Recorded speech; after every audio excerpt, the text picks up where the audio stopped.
ఇవాళ నిజంగా మన ఆంధ్ర విశ్వవిద్యాలయం గురువులు పాదస్పర్శతో పావనం చెందింది.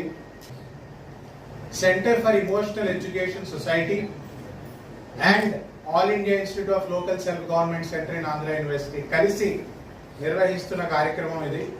మేము గత 1.5 yearగా స్పిరిచువల్ సైంటిస్ట్ అవార్డ్ అనే ఒక బిరుదు చాలా మంది గురువులకి ఇవ్వడం జరిగింది. అందులో ముఖ్యంగా మనం చూసుకుంటే బ్రహ్మశ్రీ బంగారే శర్మ గారు, మాడుగుల నాగఫణి శర్మ గారు, అలాగే బద్దిపతి పద్మాకర్ గారు, ఇలా వీళ్ళందరికీ ఇచ్చాము. వీళ్ళందరికీ మేము ఇవ్వగలిగామంటే మా వెనకాల ఒక శక్తి ఉంది. ఆ శక్తి ఎవరంటే మా ప్రిన్సిపల్ గారు, college of arts and commerce principal గారు ప్రొఫెసర్ ఏ నరసింహారావు గారు. స్పిరిచువాలిటీ కూడా చాలా ఇంపార్టెంట్ హోలిస్టిక్ డెవలప్మెంట్ కి అని ఒక నినాదం పట్టుకుని ప్రిన్సిపల్ గారు నిజంగా ఆయన ఎన్నో కార్యక్రమాలు చేస్తున్నారు. మేము చేసే ప్రతి కార్యక్రమంలోనూ సహకరిస్తున్నారు. 2 గురువులు ఉన్నారు. వీళ్ళిద్దరూ నాకు పర్సనల్ గురువులు. అందులో ముఖ్యంగా డాక్టర్ KNR తేజస్వి గారు. ఈయన క్వాంటమ్ ఫిజిక్స్ లో PhD చేయడమే కాకుండా ఈయన ఇండియన్ నాలెడ్జ్ సిస్టమ్స్ ని డిసెమినేట్ చేస్తున్నారు. ఐర్లాండ్ లో PhD పట్టా పొంది IITలో మాస్టర్స్ చేసి స్పిరిచువాలిటీలోకి రావడం అనేది నిజంగా చాలా మంది యువతకి స్ఫూర్తిదాయకం అని మనం తెలుసుకోవాలి. అలాగే మన తదుపరి గ్రహీత డాక్టర్ KNR తేజస్వి గారు. ఈయన మాస్టర్ EK గారి పరంపరలో ఈయన శిష్యరికం పొందారు. అలాగే IIT మెడ్రాస్ లో MSc ఫిజిక్స్ చేసి ఐర్లాండ్ లో యూనివర్సిటీ ఆఫ్ డబ్లిన్ లో క్వాంటమ్ ఫిజిక్స్ లో PhD పట్టా పొంది అలాగే ఎన్నో పుస్తకాలు మన ఉపనిషత్తులు వీటిలన్నింటినీ ముందుకు తీసుకొచ్చి యువతకి అర్థమయ్యే విధానంలో ముందుకు తీసుకొచ్చి మన ఉపనిషత్తుల్ని అలాగే ఇండియన్ నాలెడ్జ్ సిస్టమ్స్ ని ముందు తీసుకొచ్చిన తేజస్వి గారికి మా స్పిరిచువల్ సైంటిస్ట్ అవార్డ్ ఇస్తున్నాం.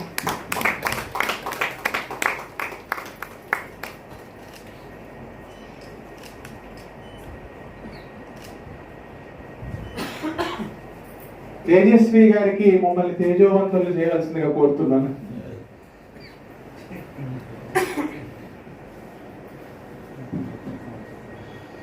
హరి ఓం. నమస్కారం. నమస్కారం.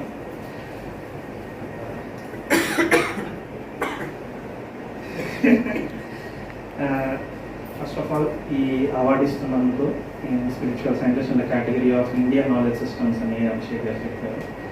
Thanks lot.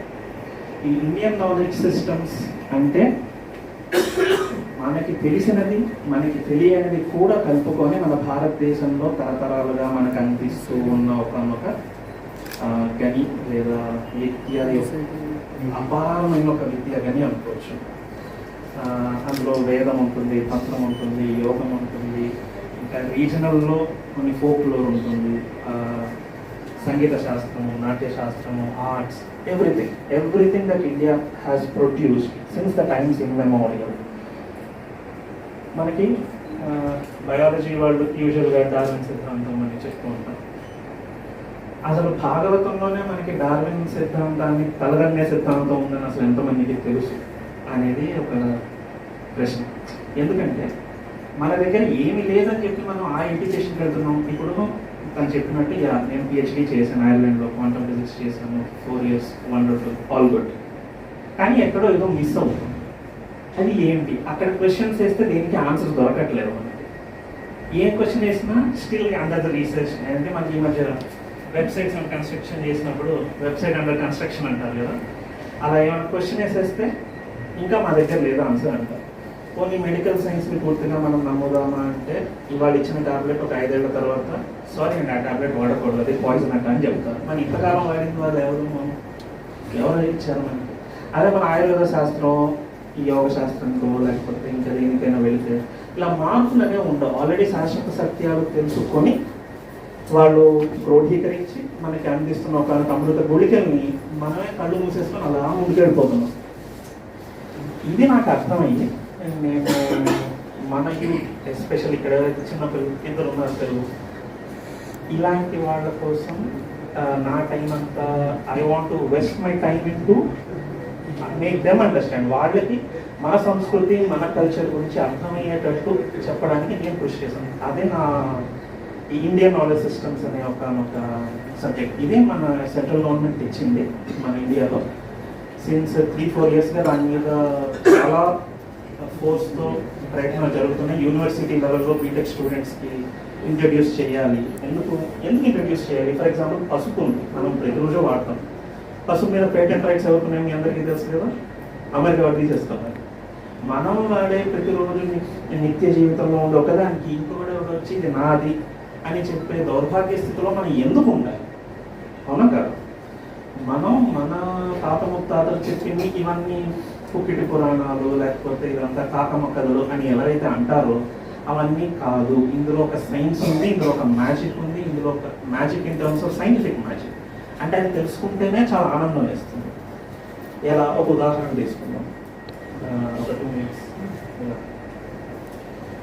మనకి స్టోరీస్ చెప్తారు చాలా. ఫర్ ఎగ్జాంపుల్ సృష్టి ఎలా వచ్చింది, అసలు సృష్టి ప్రజననం అనేది 2 ఉంటాయి అనేది సైన్స్లో మనం ఇంకా చెప్పడానికి మనం డీకోడ్ చేయలేదు. మన వేద శాస్త్రంలో మనకి సృష్టి ప్రజననం 2 ఉంటాయి. ఒకదాని నుంచి చాలా వచ్చేది సృష్టి. ఎలా? సూర్యమండలాలు లేదా అదే మన గ్రహగోళాలు, ఇవన్నీ ఒకదాని నుంచి బిగ్ బ్యాంగ్ అని ఏదైతే సైన్స్ అంటుందో ఒకదాని నుంచి చాలా వస్తాయి. కానీ మనిషి ఎలా వచ్చాడు? ఒకదాని నుంచి వచ్చాడా? కాదు. జీవులు ఎక్కడి నుంచి వచ్చాయి? 2 కలిస్తే ఒకటి వస్తుంది. దీన్ని ప్రజననం అంటారు, దాన్ని సృష్టి అంటారు. లేదు, ఈ 2 డిఫరెన్స్ తెలుసుకోవాలి. అయితే సృష్టి ఎలా ఆవిర్భవించింది అంటే ఏం చెప్తారు? బ్రహ్మదేవుడు 4 ముఖాలు, నిద్ర లేచాడు. నిద్ర లేచిన వెంటనే మనసులో నుంచి అలా అనుకున్న వెంటనే ఒక వెలుగు వచ్చింది. ఆ వెలుగు 2గా డివైడ్ అయింది. అందులో ఒక వెలుగు పేరు మనువు, స్వయంభువ మనువు అంటారు, శతరూప అంటారు. పేర్లు చూడండి చాలా వెరైటీగా ఉంటాయి. పేర్లు మనం చాలా క్రూషియల్ ఇక్కడ, ఎందుకంటే పేర్ల ద్వారా ఆ స్టోరీ ద్వారానే మనకి సైన్స్ అందజేస్తారు. ఇదే సైన్స్ టెక్స్ట్ బుక్ కనుక వాళ్ళకి ఇస్తే, అది అక్కడ పిల్లలు ఉన్నారు కదా, ఎంతసేపు సైన్స్ టెక్స్ట్ బుక్ చదువుతాడని ఇస్తే అలా హాఫ్ అన్ అవర్ చదువుతాడు, తర్వాత గేమ్స్కి వెళ్ళిపోతాడు, రైట్? అదే మీరు చిన్నతనంలో కథలు ఎంతసేపు వినేవాడు మీరు కదా? అంటే స్టోరీ ఫామ్లో ఇచ్చిన విజ్ఞానానికి సైన్స్గా ఏది ఉన్నట్టు ఎప్పుడూ ఇవ్వకూడదు. దానికి కొంచెం అన్నం తింటే బలం కరెక్టే, కూర తింటే బలం కరెక్టే, పొట్లకాయ నూనె జీలకర్ర విడిగా ఇస్తే ఏమైనా రుచి ఉంటుందా? ఉంటుంది. కానీ కూర చేసో పచ్చడి చేసో పెరుగు పచ్చడి చేస్తే రుచి మనకి. అలా మన ఋషులు ఎంతో దూరంగా ఆలోచించి మనకు అందించారు. అయితే మనువు శతరూప ఉన్నారు. శతరూప, శతం అంటే అనంతవాచి శబ్దం, 100 అనే కాదు, అది అనంతవాచి అంటే ఇన్ఫైనైట్ ఫార్మ్స్. మనువు అనే పదం నుంచే మ్యాన్, మైండ్ అనే ఇంగ్లీష్ పదాలు మనకు వస్తాయి. మనల్ని కూడా మానవులు అంటారు, అంటే మనువు సంతతి. అయితే అప్పుడు మనువు అంటే మైండ్ కాబట్టి మైండ్ బాండ్స్ అంటే మనం ఏదైతే సూక్ష్మ లోకాల్లో సృష్టి జరుగుతుందో అక్కడ క్రియేషన్ వచ్చింది అని చెప్తారు. అయితే భౌతిక లోకానికి రావడానికి విలంబన జరుగుతుంది, కొంచెం డిలే అవుతుంది. ఆ డిలే అయినప్పుడు వాళ్ళ కూతురు ప్రసూతిని దక్షుడికి ఇచ్చి పెళ్లి చేస్తారు. అప్పటి నుంచి మన హ్యూమన్ సృష్టి జరుగుతుంది. అది ఎలా అర్థమవుతుంది మనకి? ప్రసూతి అంటే ప్రసవానికి అధిపతి, ప్రసవించడం జరుగుతుంది కాబట్టి ఆవిడ పేరు ప్రసూతి. దక్షుడు ఏడుడు, మనలో ఏదైతే మనకి నేను, నా ప్రజ్ఞ, ఇది మనల్ని ముందుకు నడిపేదే ఈ నేను. ఆ నేను డెవలప్ అయితే ఆఫ్ కోర్స్ మన యోగులు దేవుళ్ళలో ఉంటాం. ఆ స్టేజ్ దాకా తీసుకెళ్ళేది నేననే ప్రజ్ఞ కదా, దాన్ని దక్షుడు అంటారు, అంటే ఏబుల్ పర్సన్. అలానే ధ్రువుని స్టోరీ ఉంటుంది కదా, ధ్రువుడు భార్య పేరు ఎవరికైనా తెలుసా? ధని. ధ్రువుడు ఏం చేస్తాడట? భూమండలానికి యాక్సెస్ ఏర్పడిచి దాన్ని రొటేట్ అయ్యేలాగా చేస్తాడు. రొటేట్ అవ్వడం భ్రమణం కాబట్టి ఆయన భార్య పేరు ధని. ధ్రువుడు యాక్సెస్ ఏర్పరచడానికి స్టోరీ అంటే north pole south pole form అవడమే. ఆ యాక్సెస్ మీ సైన్స్లో చూస్తే ఎప్పుడు నార్త్ పోల్ ధ్రువ నక్షత్రానికే చూస్తూ ఉంటుంది, ఏ ప్లానెట్కి అలా ఉండదు, అందుకే ఉంటుంది అన్నమాట. సో భూమి మీద సంతతి, భూగోళం సంతతి కలగడానికి, భూమి మీద సృష్టి ప్రజలనం జరగడానికి ఇన్ని స్టోరీస్గా మనకి చెప్పుకుంటూ వస్తే, నిన్న మొన్న వచ్చిన స్టోరీసే మనం నమ్ముకుంటూ ఇంకా టైం వేస్ట్ వస్తున్నామో లేదా? సో ఇండియన్ నాలెడ్జ్ యొక్క పర్పస్ ఏంటి? కంటిన్యూటీ తేవాలి. అంటే ఆల్రెడీ మన వాళ్ళు కనుక్కునేదే మళ్ళీ మనం కనుక్కొని మనం మర్చిపోయి ఇంకొక 3 తర్వాత మళ్ళీ కనుక్కుంటూ ఉంటే మనం ఎందుకు ఏం సాగుతుంది? టైం డిలే తప్ప.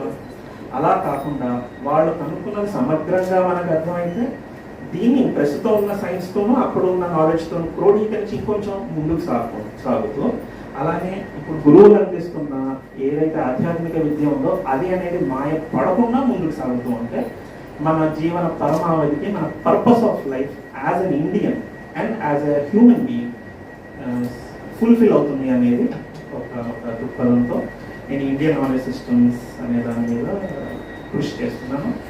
దాన్ని ముందుకు తీసుకెళ్దామని అభిషేక్ చెప్పారు. సో ఈ సెంటర్ ద్వారా probably diploma in this IPS పెట్టవచ్చు, దానికి ప్రపోజల్స్ పెట్టాలి మనం. ఇలాంటి ఐడియాస్ ఇంకెవరైనా ఉంటే మనం కలుపుకొని ఇప్పుడు గ్రూప్ వర్క్తోనే we can do. Single is very హార్డ్గా సింగిల్ ఎప్పుడు ఉండకూడదు, ఎప్పుడు మనది గ్రూప్. వేదంలో కూడా ఎప్పుడైనా చదివేటప్పుడు అవతు వక్తారం అంటాం, అంటే మా గురువుకి మాకు ఎప్పుడు శిష్యుడు గురువు ఎప్పుడు కలిసి చదువుతారు వేదం, అవును కదా. అలానే ఎప్పుడు ఇక్కడ ఎవరైతే ఇలాంటి టీచర్స్ ఉన్నారో వీరు నా థాట్స్ అందరు కలిపి we want to move forward in building a strong and energetic and founded in ancient Indian wisdom. Hari thank you so much doctor Tejasvi గారు. నిజంగా మన స్క్రిప్చర్స్ లో ఉన్న సైన్స్ ని చాలా మంది క్యాప్చర్ చేయలేకపోతున్నారు. అది మన యువత క్యాప్చర్ చేయగలిగితే ఆటోమేటిక్ గా మన ఇండిక్ ట్రెడిషన్ మీద ఒక ఇమోషనల్ కనెక్ట్, ఒక స్పిరిచువల్ కనెక్షన్ అనేది యువతకి ఏర్పడుతుంది. అప్పుడు నాకు తెలిసినంత వరకు ఇంకా నాస్తికులు కనపడరు, ఎప్పుడైతే నిజమైన అర్థం తెలుసుకుంటారో. పిహెచ్డి చేసిన ఆయన తేజస్వి గారు మన ముందుకు వచ్చి ఆయన కూడా ఆధ్యాత్మిక రంగంలో ఇలాగా ఆధ్యాత్మిక ప్రభావాన్ని ప్రజల్లోకి తీసుకురావడం కోసం కష్టపడుతున్నారు, కృషి చేస్తున్నారంటే చాలా సంతోషమైన విషయం. ఇవాళ ఆంధ్ర విశ్వకళా పరిషత్తుకి ఎంతో సుదినం. ఇందాక మన మానసిక స్థితి ఇప్పుడు మానసిక స్థితికి పొంతనే ఉండదు. సడన్ గా కోపంగా ఉంటాం, సడన్ గా ఆనందంగా ఉంటాం. సో మనసు కాదు, శరీరం కాదు, ఏంటి? ఆత్మ, డెత్లెస్ సోల్. నేను విశ్వమంతా వ్యాపించి ఉన్న ఈశావాస్యం ఇదం సర్వం అన్నప్పుడు నాకు బ్రీతింగ్ ప్రాబ్లం ఎందుకు వస్తుంది? ఆ మైండ్ సెట్తో ఉంటాం. ఒక పర్సనల్ గాడ్తో మనం కనెక్ట్ అయ్యే ఒక ప్రాక్టికల్ ఎన్వైరన్మెంట్. అమ్మవారు భైరవకాళి, ఆ పేరు పైడాగ్ మాతృచ్. ట్రైన్డ్ డాగ్ ఎంత ఫెయిత్ఫుల్ గా, ఎంత ఒబీడియంట్ గా, ఎంత లవింగ్ గా ఉంటుంది. డిఓజి డాగ్, అమ్మవారు ఆ డిఓజిని రివర్స్ చేసి జిఓడి గాడ్ గా మారుస్తారు. అదే నేను రాసిన పుస్తకం తాలూకా సారాంశం.